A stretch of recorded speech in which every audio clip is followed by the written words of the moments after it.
La Bible quotidien. Une série de réflexions quotidiennes centrées sur la parole de Dieu.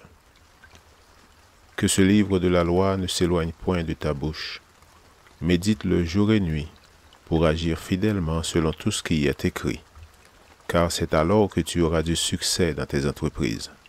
C'est alors que tu réussiras. Josué chapitre 1, verset 8.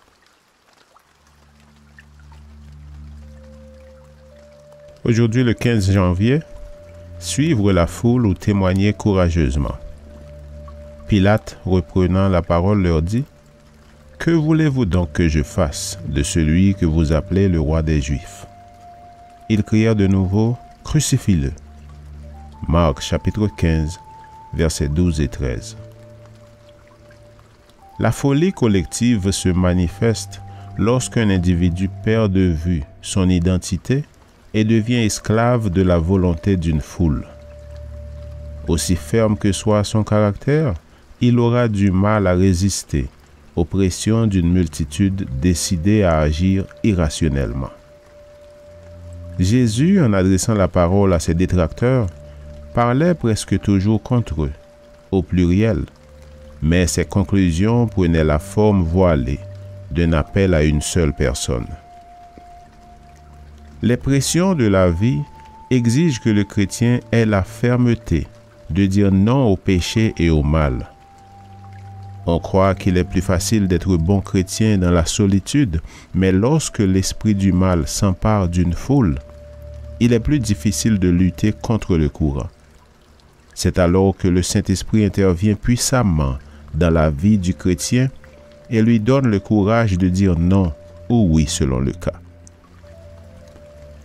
Résister aux tendances et aux directives d'une foule représente l'une des meilleures occasions de témoigner, montrer au monde, dire à nos semblables que nous sommes différents, que nous observons d'autres normes et abritons d'autres espoirs. Le témoignage sous pression est le plus apprécié car il donne de la force pour résister dans des circonstances différentes. Si on résiste une fois, il est plus facile de résister par la suite. Le récit biblique indique qu'en ce moment de pression par la foule, il n'y eut pas une seule personne qui se soit écrié « Arrêtez, c'est mal, nous commettons une injustice ». Pilate fut le seul, peut-être, sous l'influence de sa femme, qui savait et osa, quoique faiblement, s'opposer à la foule. Sa femme lui avait envoyé un message en le priant de ne rien avoir à faire avec cet homme, ce juste. En affrontant le monde aujourd'hui, le chrétien sera soumis à de fortes pressions de groupe. Le Saint-Esprit interviendra alors avec une force extraordinaire pour soutenir les enfants de Dieu.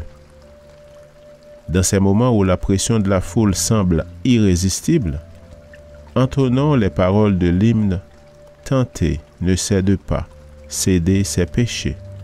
Il sera plus facile de lutter pour triompher. En Jésus, tu peux te confier. » Fin de citation. Celui qui vaincra, je le ferai asseoir avec moi sur mon trône, comme moi j'ai vaincu, et me suis assis avec mon Père sur son trône. Apocalypse 3, verset 21. Il faut gagner la bataille comme le Christ l'a gagnée. Sa vie pleine de tentations, d'épreuves, de peines, de luttes est devant nous pour que nous l'imitions. Nous pouvons faire de grands efforts sans aucun résultat. Mais lorsque nous avons le sentiment au plus profond de notre conscience que la victoire dépend plus de ses mérites que de tous nos efforts, alors il enverra tous les anges de sa gloire pour nous sauver de la puissance de l'ennemi et nous empêcher de succomber. Amen. Lecture de la Bible pour aujourd'hui dans l'Ancien Testament, Genèse chapitre 34 à 36. Et dans le Nouveau Testament, Marc chapitre 15. Merci d'avoir écouté. Je vous souhaite de passer une excellente journée avec Jésus. À la prochaine!